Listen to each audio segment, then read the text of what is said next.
You think making money is the hard part? Anyone can do money. I got married on Sunday. Yeah. Monday I was in the office. And she was like, you will make it very big. Yeah. Start investing for the kids. Now. I've been hungry once and I want never to be there again. I don't need two Rolls Royces. I want to have two Rolls Royces. You know what? Let me give you an advice. Fuck millions, make billions. Hello guys, so welcome to another episode of Billionaire Habit Podcast with me, Dr. Stephen Akintayo. And of course, this is the Dubai Burj Khalifa episodes. And I have, ladies and gentlemen, the king of the bling. He says he's the Michael Jordan of real estate. Thanks a lot. Anthony, how are you today? I'm great. Thanks a lot for having me. Thank you for coming. I mean, you've been in Lebanon, visiting family. Yeah, you just came back yesterday. Yes. How was it? Beautiful, gorgeous. Yeah, good to see family again. Yeah, absolutely. I miss them. Life in Dubai gets you so busy. And Yes. meeting people, doing deals, doing this and that. You kind Yeah. of forget what matters. Mhm. So when I went saw them, I felt like in some kind of internal guilt. Yes. Because all of the money in the world will not Yes. even replace Family the is quality everything. time that you spend with the family. Yeah. Absolutely.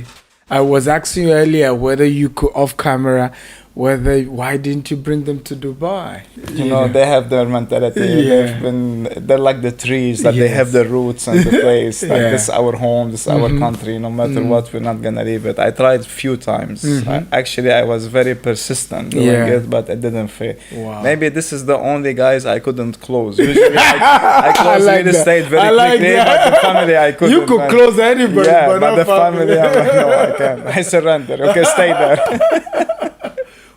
What about, how did you get into the real estate sector? To be very honest, there was no plans, there was nothing. I just came here to visit my uncle. He has been living here. I haven't seen him for the past 15 years. So it was like, why don't you come over, see me, see the family. I have kids now, you have cousins you've never met. I'm like, you know what, let's do it. So I came here, no plans, very small bag, having clothes for 5-6 days. How much did you come to Dubai with? Money? How much money? Yeah. Nothing, man. It's nothing to mention, Was it up to $500? Maybe 1,000 or whatever it is. I spent it in 2 days. Wow. I never thought alcohol would be so expensive in anywhere. To be very honest, it's like back home. You go party all night, you get a bottle, it's $100. So here you spend $100 on 2 drinks. So I had that mentality of always partying, having the good time, never had any responsibility. So I came here again just to see him, to spend 4 or 5 days. Yes. Fell in love in this city the second I left the airport. Once I step foot on Sheikh Zayed This Road, is it. wow, that's gorgeous. Because before coming, whether it's Dubai, UAE, or any Arab country, mainly people have these ideas that we live in a war zone. Yes. Everything Middle is so East scary. There is no cars. People are Yes. riding animals whatsoever, camel or whatever it is, and Yeah. then suddenly you come and you Yes. see this. It's so clean. Yeah. City is so clean, Yeah, so it is. luxurious. It It's. I had this gut feeling that this is a place I should never leave, even if I have to, clean the streets or whatever. I have to stay here. Wow. And it was all based on a hunch, and all of my life until date, it is on a hunch. Wow. Gut feeling. So how did real estate now come into the picture? You came to visit your uncle and then... Came to visit the uncle. It was a weekend. It was Thursday, the landing in the evening. Yeah. Friday, spent the day on the beach, and we started talking. And he was like, "You know what? You're really good in sales. Why don't you apply for a real estate job?" I'm like, "Why not? It's for free anyway." So started sending these CVs by Sunday, which is also was very weird for me because back home, Yes, to get a job. we don't work Sunday. Yeah. So I was starting getting this phone call Sunday, come for an interview, and I don't know what. Started interviewing Monday, Tuesday, Wednesday. Everyone says, okay, come start after a day or two. Wow. But you know what? all of these companies I was checking were so fancy, which made me feel uncomfortable. Yes. And like it's too big, it's too flashy, it's too shiny. Yeah. I don't know. Until I landed in Provident Estate, where I am now, and I've been from day one. Wow. And there was nothing fancy about the office. Everyone looked, I don't know, ghetto, as we say. But I felt like, yeah, this is the place. This is it. Yeah, and that's how I started, you know, and I had no idea what's square footage because back home we deal in meters. Yes. I didn't know any technicalities. I didn't even know the city. I didn't have transportation. Wow. It was kind of, The I don't job want to on say salary, was that salary? there's no salary in real estate. All what they offer you is a 50% commission, a SIM card where you will use it, and the laptop.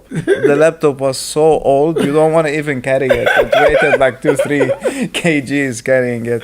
Yeah, so it was this transition in my life, you know. It's like I always say it, and I said it in my book. Like, if you want a boy to become a man, like move him from his mom. Come on. Let him. Come on. Let him feel life. What's the title of your book, by the way? It's Take Charge.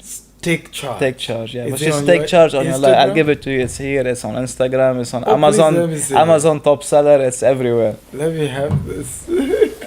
Okay, that's why your handle is Take Charge. Yeah. With AJ. Oh, ladies and gentlemen, see that? I love this. Okay, come on. Beautiful. Please go ahead with your story. I love your So story. I'm telling you, like, I always got used to, you know, my mom doing the breakfast, doing the lunch, clothes, the cleaning, ironing, folding, and suddenly it's like I have to do everything by myself.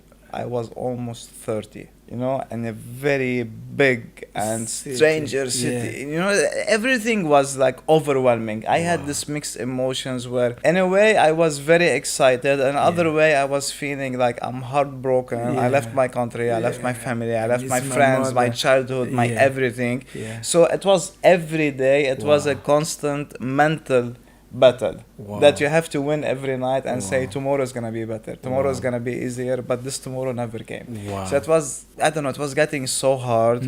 I wasn't really getting the information how to start. It's not about the company, it's like how about to talk to people, because you know this city, we have 200 nationalities in Dubai. You cannot speak to agents the same way you speak to Europeans, the same way to speak to other people. So it took me time to understand the game, how it goes, and then they said like you need to get yourself the RERA license, which used to be the brokerage license back then. So I went there to Dubai Land Department, studied for 3 days. And this is where the magic happened, actually. So I was saying all of my life, I always used to be the bad boy. I always used to sit in the back of the office, you know, where all of these losers sit together just to have fun and waste time. So I'm like, this time you have to do it differently. So I went and I sat all the way in the first bench in front of the instructor, you know. And I was actually listening, but I was too quiet, too shy, and too broke. Then she looked at me and she was like, you will make it very big. Like, what is this woman talking about? She's making fun of me because looking at myself, I was wearing, I don't know, 50 dirhams t-shirt, jeans, sneakers, nothing, you know, like there was no signs of any success with the person that you're looking at. So it was like somebody was prophesying to you. Yeah. And her name is Hiba Jabari. She's also mentioned in the book. God bless her. She looked at me and she was like, you will make it very big. She's making fun of me, I'm sure. Then we continued the lecture, we did the test, we got it, I got my brokerage, and this is where I started. So when I started, I felt like there must be something more into this industry, because I was seeing everyone calling people saying, hey sir, do you want to sell, do you want to rent? I felt this is something, there must be something bigger. And since I was born, I always say, like, why fit in when you can stand out? Come on. So if everyone is looking right, even though there's nothing on the left, I will look on the left. This is my mentality. This is how I do it. I've been always like that. So I started cruising in an area called JBR. In JBR, I found there is an untapped industry, which is the hotel apartments. I started going there pretending to be a client that I want to live in there, seeing the inventory, seeing everything. And I was getting very pushy and persistent until I got that project exclusive. And that project belonged to the massive family in Dubai, without mentioning any names. And everyone told me that, man, you're mental, this will not work. Who are you for them to give it to you? They didn't even give it to the bigger people. And I kept doing this. Like the first period, it was very hard. I don't know if I should mention it or not, but it was like, it's not like your food was secured every day. I had these issues, you know. Some days I was eating, some days I wasn't eating. Using the metro, walking 7 kilometers a day under the sun, wearing a suit, carrying a laptop. Yeah, it was. What do you think was the game changer for you when you know, in the sector? That I hit rock bottom. I came here, I wasn't prepared. I came here, I wasn't moving to Dubai. I was visiting Dubai. Ran out of cash. You know, having this stubbornness in me, which doesn't like asking anyone for help. And it led me to hit the rock bottom. So when I hit the rock bottom, this is what transformed me into an actual man. I was away from my mom. There was no one to help me. There was no one even to cry to. It's like, man up. So this was it. And once this transition happens to any human mentally, nothing can stop them. Which deal was your biggest deal? I don't know. You don't know. Which one is your favorite one? Either your biggest deal or your favorite deal. You know, there was. You've done too many to remember. Yeah, I've done $1.1 billion in 4 years. So 1.1 billion in 4 years. In 4 years. Yeah. What are the habits that you think got you that far? Because you know the podcast is about my book, The Billionaire Habits. So I share a couple of habits of billionaires in the book. But for you, what are the habits that got you to sell property in billions of dollars? As I told you, it all starts in the mind, where you decide what you want. And then I remember, you know, after 7-8 months, I was okay to rent a house, which I got a very small studio. I rented a car, so I don't use the metro anymore, which was like super freedom for me, you know. But what happened in that time, like most of my friends, and even though all of them didn't really have that crazy cash, they were living on credit cards, personal loan. They were always traveling all the time. And they come with us, come to Thailand, come to Bali, I'm okay, thank you. I decided to live differently. So I immersed myself into reading lots of books, and I went to YouTube and I started watching videos. Back then, there was not so many influencers or actually successful people. So I stumbled into Grant Cardone. And I like that guy. I'm like, you know what? He's too aggressive. I'm aggressive. I might be like him. Okay? And so I found myself very interested in watching his videos. So I used to barely sleep 6-7 hours, wake up in the morning, start seeing him. And once I started waking up in the morning, I felt my body is different. I'm like, okay, how to fuel your body? You have to work out. So then I'm like, okay, amazing. So every morning I wake up, I have a quick coffee, I run to the gym, do my hour and a half, whatever it is, come back, shower, and go to office. By the time I reach the office, I'm at 9:30. My energy level, it's like when you are at 3 p.m. So it's the daily routine that I follow. So every successful people, in your opinion, have like a daily routine that help them to get there. Yeah, absolutely. You have to transform as a human being. If you wanna act like this person who just wanna do his work 5-6 hours a day and then go have fun, party and drink, this is the result of your life. You have to transform. You have to sacrifice. Like nowadays, I get so many calls. This is the crazy party in. Just now, so they called me, they booked a table somewhere on the beach with this crazy player. I'm here doing a podcast with you. Let me tell you something.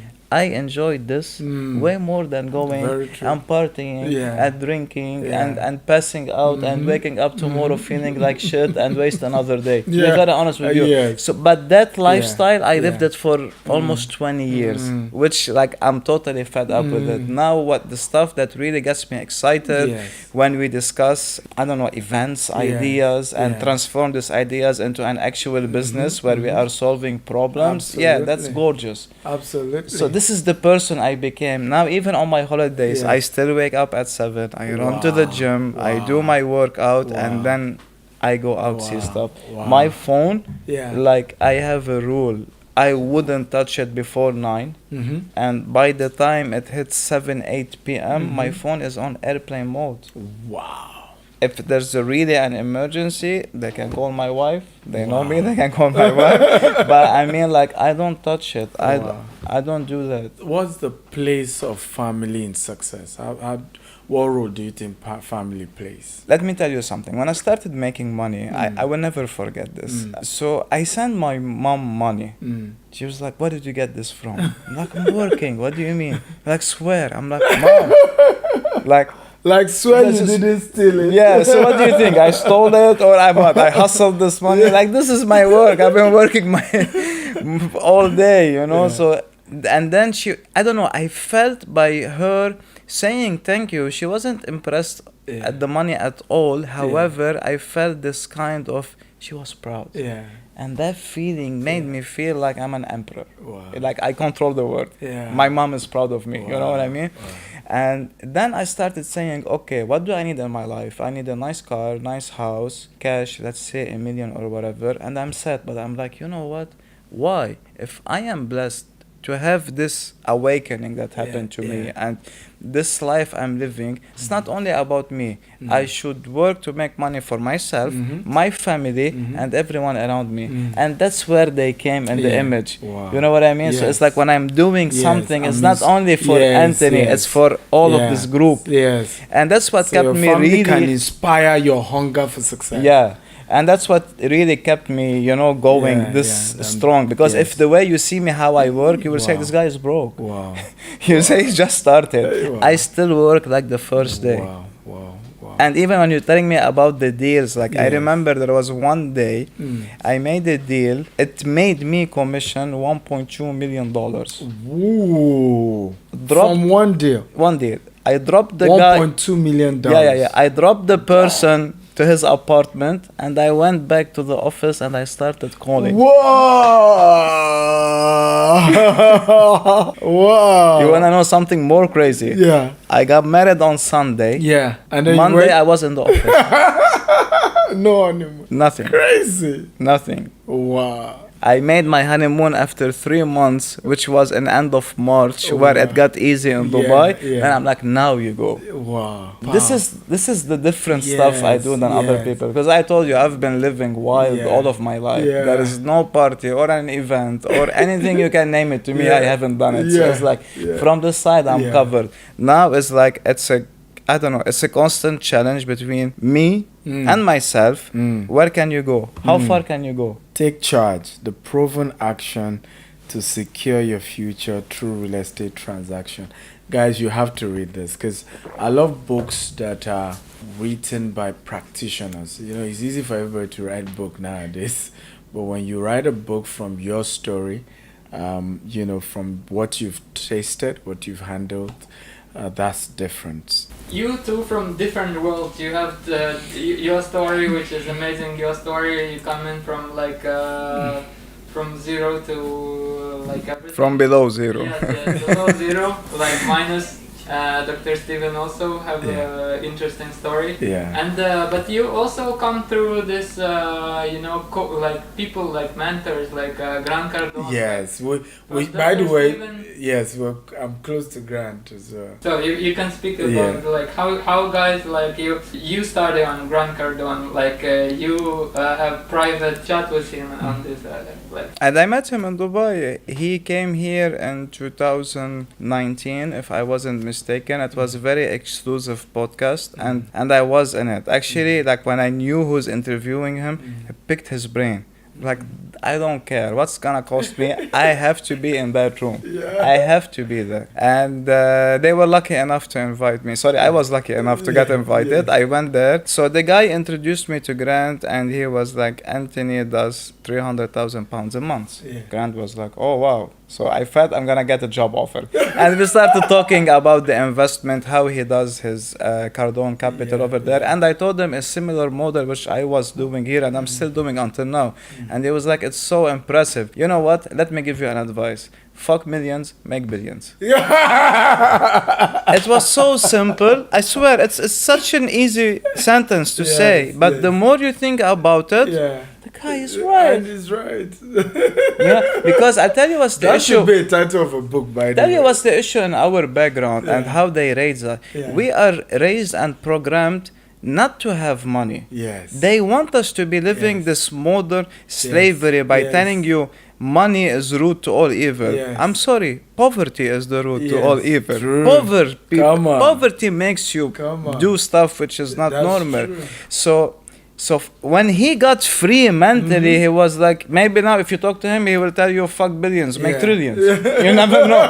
But I mean, for us, and that's what, at my event, that's what he said. I hosted him in the US this year. And that's what he's saying, that he's thinking trillions now. And when I talk to people, it's like, even myself, if you're telling me this person is a millionaire, for me, it's like, wow, he's a god. But then after sitting down with millionaires, I'm like, man, these guys are same like us. They just started working 10 years ago. And then I started monitoring the conversations. They don't speak about other people. They don't speak about rubbish stuff. They don't care this celebrity, if he got married, he got divorced, pregnant or not. Who cares? They only discuss business ideas. And I'm like, great. So these guys that I used to see them as gods, I reached a point where they became so small for me. And I'm like, I have to elevate. I have to sit down with billionaires. And I sit down with billionaires.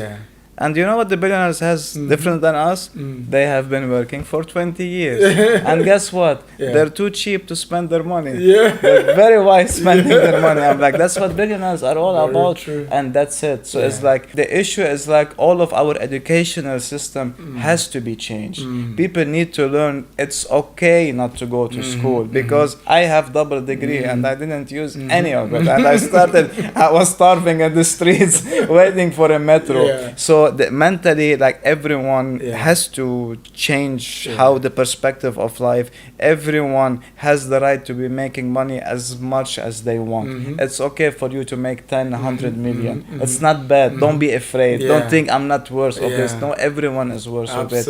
And make sure to become the best version of yourself and to change your life and everyone's life around you. That's what you have to do. Amazing. That's it. No, I have to host him. I have a real estate seminar coming up 24th of December. Are you in Dubai? 24th of December. 24th. That's, I am in Dubai, but that's Christmas Day. You have to talk to my wife. Maybe she will tell you if it's okay to. On the 24th of December. Yes. So I'd love to have you at the event. I'm enjoying this. This is fantastic. And why you what was your goal to connect with Grant Cardone? Why you connect with him? Well, funny enough, the story is similar to his. For me, was I started my business with $10, and at some point I'm just done with doing millions. I wanted to do billions, like Grant was doing, and I love his boldness. I felt he was so bold. We are conservative where I'm from. You don't even tell people you're a millionaire. It's like you're bragging. And here's this guy who just talks like billions, and I had to realize that if I'm going to become a billionaire, I have to pick his culture, and I just started following him. But at some point as well, when I then started doing transactions in billions in Nigeria, I realized I needed to do in dollars, and I needed mentors who are there who can also guide my steps. So I just needed to change the quality of mentors I had, because at that point I had run out of mentors who were billionaires in dollars. Many of them was already richer than them, those who had started who were mentoring me before. So I needed new people. So I just flew down, to his office, and we met. Since then, I've had to host him twice or something. You think making money is the hard part? Anyone can do money. Yeah. Maintaining, very true, growing, and scaling. Yeah. That's the part. Very true. That's it. Let me tell you something. It took me 3 years to believe I'm a millionaire. Wow. I didn't want mentally to believe it. Wow. I still wanted to work the same. Yeah. I didn't want to. Yeah. Even the money, it was like what? It was in a bit in a bank, bit in a safe, wasn't even looking at it because I didn't want to tell my brain, you made it, relax. I wanted to keep the hustle. I started thinking differently after I told you I passed the millionaire friends and I started living with billionaires. I'm like, okay, no, everything they do it differently. If he's buying this car, he's not buying this car because he likes it. He wants to be in this group of people. Exactly. You get it? Now people look at me. Why do you need 2 Rolls Royces? I don't need 2 Rolls Royces. I want to have 2 Rolls Royces. You know what I mean? Because like it's not like the car only makes me feel good. It's like we have an application. It's called Whispers, and in this Whispers you can see all of the events that's being done in the Rolls Royce community. Last week there was a golfing so when I go and sit with these people, they are all billionaires. So the car, what did it cost me? $1 million or 2? I'm gonna make 100 million. For me, it's an investment. It's the same of like my suit. I can buy a suit for 1,000 dirham. I can buy a suit for 10,000 dirhams. What's the difference? And 1,000 dirhams, I need to pitch myself. And 10,000 dirhams, the suit pitches me. I don't have to talk. I came in the room, my energy spoke before I said a word. So that's how I see stuff. So whoever tells you is like, this guy is a show off. No, you're just too small. Come on. There's no show off. I love this. This is good. One of the questions I want to ask you, will you be happy and poor in terms of preference, or rich and sad? Brother, happy and poor, these 2 words don't go along. It never happened. I have never seen it. You know any poor people that they are happy? No, they're just happy with what they have. That's it. This is not happiness. I prefer any day to be living in my castle, in my mansion, in my villa, and whatever, in my penthouse, being so miserable, having people serving me and doing the rest, and not have to worry about paying the bills or getting the food and getting all of the stuff. Trust me, I've been hungry once and I won't never to be there again, like ever. Not only I will be rich and sad, I will be rich with 1 hand, 1 leg, 1 eye, 1 ear, and whatever I have as a 2, I will give 1 to be rich and not being extremely happy being poor. The next question for me would be, can money really buy happiness? It all depends on how you classify happiness. If happiness is by you buying a house, yes, money can buy you this happiness. Buying an object, buying a car, buying a watch, buying whatever, yes, it can buy happiness. Money also can buy people, and you will be surprised how many people can be bought with money. Of course, there's variation and prices, but everyone will get an offer that they will not be able to refuse. Money can buy comfort, and comfort is the closest to happiness. However, money cannot buy health. Health is God-given, or the creator, or the universe, or whoever you believe in. Absolutely. It was given to you. This one, you cannot buy it. However, by you buying the quality food and the quality lifestyle, you're making sure you're boosting your health. You know what I mean? So that's how I see it. So my next question would be, I mean, crypto is big now, so will you prefer to take 1 million in crypto or 1 million in cash? It really doesn't matter with me, to be very honest. I have lots of money in crypto. I have in cash, I have in commodities, I have in stocks, I have in physical gold, physical silver, physical whatever. So for me, if I have it, let's say on my gold wallet, which is on my phone, I have $1 million and I'm traveling with it, happy days, I can use it wherever I go. Well, you cannot carry 1 million. You cannot even carry more than $10,000 on the airport. They were like, what's the source of the fund? Where did you get this money from? Oh, really? Where were you before here? So yeah, I don't mind even having it, because like end of the day, as long as I can liquidate my crypto, whatever it is, I don't mind. It's money for me. Everything is money. It's the same. Some people prefer to save money. So the question is, why will you want to save money when government just keep printing more money, thereby devaluating the value of the money? Again, how I was talking to you before about the mentality that we take it from our parents, that they took it from their own parents, and it's always make money, save it, you never know when you're gonna use it. We have this saying like save, I don't know how we say it in Arabic, but it's like save your white, currency for your black days. You know what I mean? And there's some like the rainy days, that's how we talk about it. So I've never saved money money. For me, money is something that I use to get what I want. Why would I save money at home and keeping without doing any returns where I can put it in a asset, or even if I cannot afford a property, I can put it in a stock. I can put it anywhere I want, and this money will grow on the period of time. But while you're keeping your cash with you, okay, I do understand cash is king, but when you say cash is king, at least you want to have $1 million or two. You cannot have few thousand and putting it and you say cash is king. No, this is nothing. There's no kingdom in here. So always like invest everything that you have. Live from the income that it's getting. So if you have a property, you bought a property for $1 million, it's making you 7%. You can go burn the 7%. You don't care because you know it's coming again. But once you burn the actual asset, there's nothing to come. It's gone. Same goes to everything else in the financial world. Which of the properties you've sold generated either the highest capital appreciation or the highest rental income? I think the wisest and the best investments I have done myself, they were in 2018 and 19, because those has quadrupled. In terms of capital appreciation? Capital gains, yeah. When it comes to the rental, I'm never worried about the rental because one of my services is the holiday homes business, and in my business there is no way to make below 9%, which is net to your pocket, tax-free. No one has such things. When the Europeans come and they see this, they were like, oh wow, that's crazy. And this helps me a lot by reinvesting. So they were like, okay, don't transfer the money to Europe, keep it in Dubai. Whenever there's a catch, buy it for us. And it's like a snowball growing. I do have properties in Dubai that they are making 17% returns. If I want to calculate on the initial original price that they were bought at, it's making 32%. Now, if you talk to anyone, they were like, oh, it's too good to be true, there must be a scam. No, there was wise people believing in the right people to make that investment, and now they are laughing. While you, since every opportunity that you see is too good to be true, that's why you're gonna stay poor and happy. Let's keep it this way. Come on, I feel good. But this is very true. Absolutely true. I mean, I've had several people, and Grant always say this, that the people who don't like me are those who didn't invest with me. And I've seen that that's the same as well.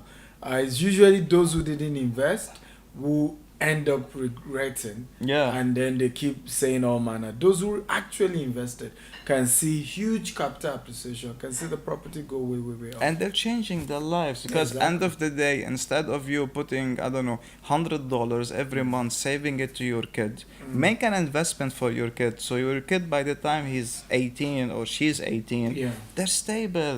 They have the cash, they have the house, they can go to university if they want to, they can open their own business. But this is the best way to secure your kids. Come on. By investing for them. Because end of the day, as everyone says, that they hit their 40s and their 50s, they're like, why are we doing all of this? It's for the kids. No, you're lying to yourself. It's for you, and whatever is left, you're gonna give it to your kids. If you really is doing this for the kids, start investing for the kids. Now, beautiful. Between US, UK, and Dubai, where do you think it's best to invest in real estate? Listen, I've been telling this from 2015. There is no place on the planet better than Dubai. Now, I cannot compare Dubai to UK. Over there, we have history, we have mature market that has been hundreds of years. There's nothing to compare. However, the gains, they are in here. Price per square feet, 10 times cheaper. Freehold property, you own it for lifetime, you register it in the British court in Dubai where you can call your inheritance. In every building you are having a pool and a gym, and your family and your visitors have unlimited access to this every day. Name me a building in the UK that has a pool and a gym. Okay, forget that. Name me a building in the UK that has a parking. I love this.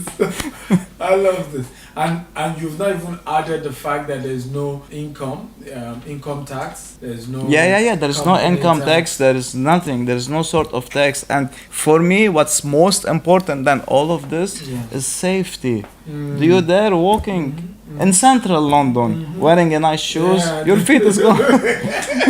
I'm telling you central London. I'm telling you zone 1. I'm not telling you go outside. there's no safety in the place. Like it's really madness, and the crime rate is crazy. Everyone is broke. In a way, COVID has damaged the UK. I went there. So before all of the COVID happened, I used to run road shows where I go over there every 6 weeks and pitch few developers in Dubai where we sell these guys properties over there. And then it all closed. And I went there again in March 2022.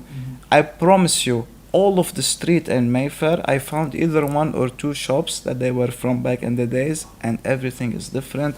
Places are shut. People are sleeping on the sidewalk. You cannot even walk on the sidewalk, and that's Mayfair. You tell me Dubai, have you ever seen someone begging for money in Dubai? Have you seen someone scared or a girl telling you that someone tried to harass me? No, there's not such. So that's why I'm saying the quality of life in Dubai, it's the best, and there is no place on the planet that can compete.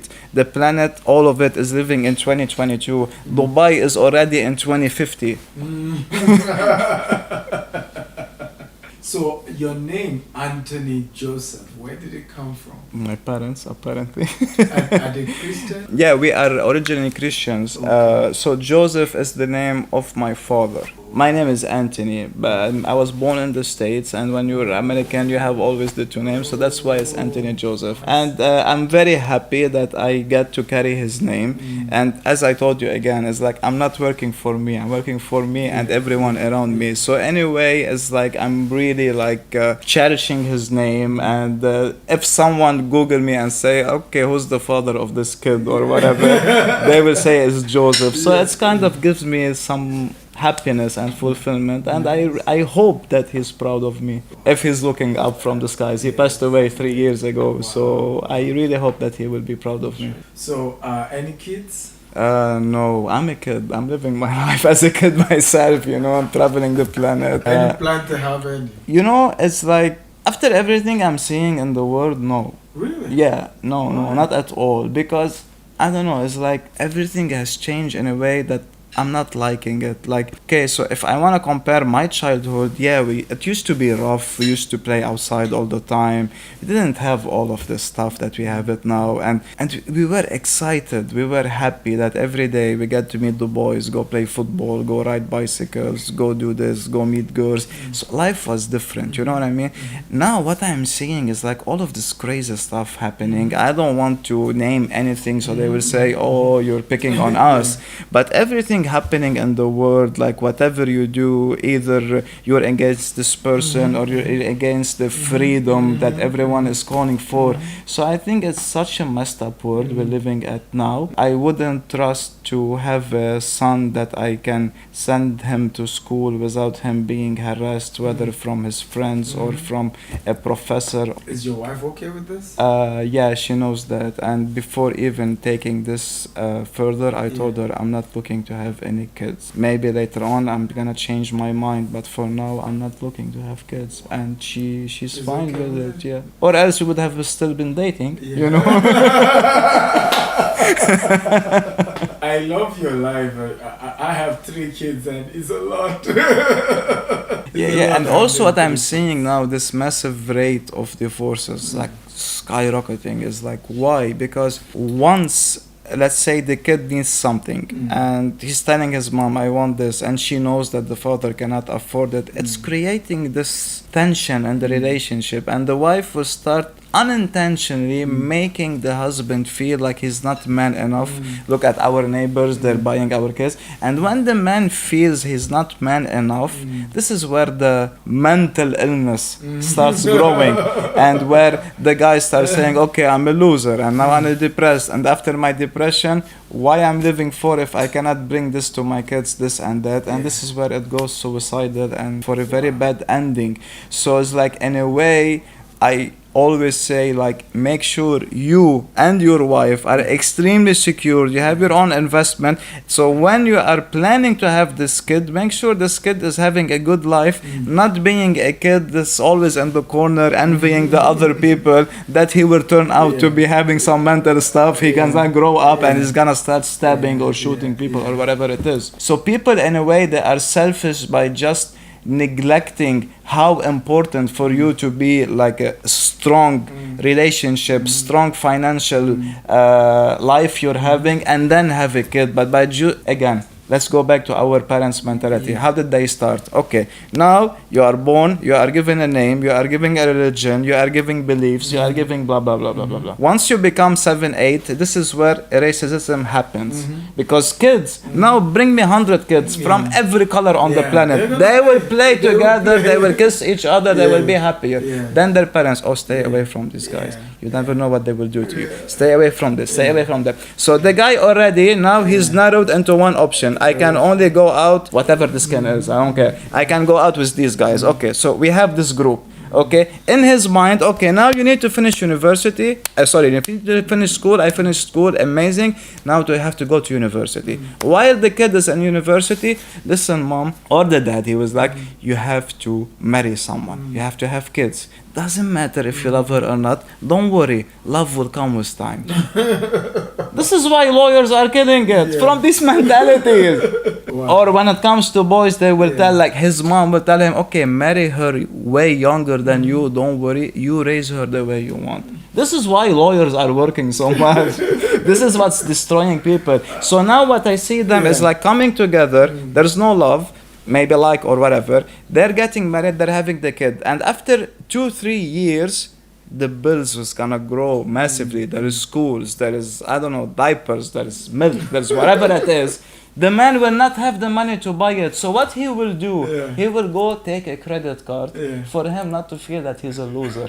And when the credit card starts swiping left and right, and those bills are coming with 20-30% interest without you knowing it, this is where everything falls apart. The woman will say, okay, you're not man enough. Okay, what shall we do? Let's get a divorce. The kids will start taking drugs. Before Anthony Joseph convince all of you not to have kids, we end this now. I didn't say that. I said, if now you are financially stable. Now I see why you're a good closer. Because you, thank God I already have kids. Like, if I had heard this before I had kids, I would have said, no kids, no kids. You are very well established for yourself. You can have 15 kids. You can be the... But I like how you made it as a story, you know, like as a that's what I've been saying. Dramatic group. No, I promise like you. You look director, you know. Yeah. This is what I've been saying all of my life, and this is why all of my friends are divorced and telling you, okay, life is disgusting.